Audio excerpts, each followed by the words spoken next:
দর্শক, আমাদের আরেক সহকর্মীর কাছ থেকে আমরা জানবো রাজধানীর নিরাপত্তা পরিস্থিতি সম্পর্কে। তিনি আছেন সায়দাবাদ থেকে যুক্ত হচ্ছেন সহকর্মী জাহিদ রহমান। জাহিদ, আইন শৃঙ্খলা বাহিনীর তৎপরতা কেমন দেখছেন এবং দূরপাল্লার বাস চলাচল স্বাভাবিক আছে কিনা জানাবেন।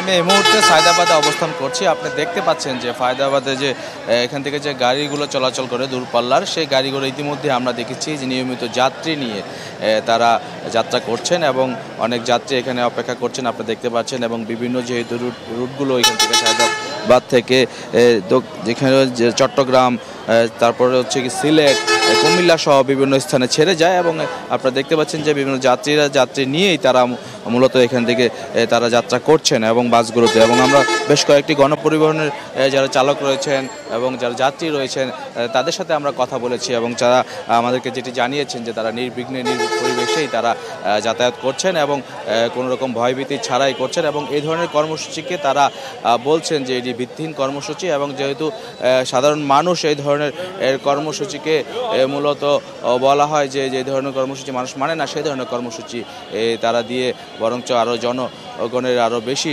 রোষানলের শিকার হচ্ছেন। ফাহমিদা, ধন্যবাদ আপনাকে।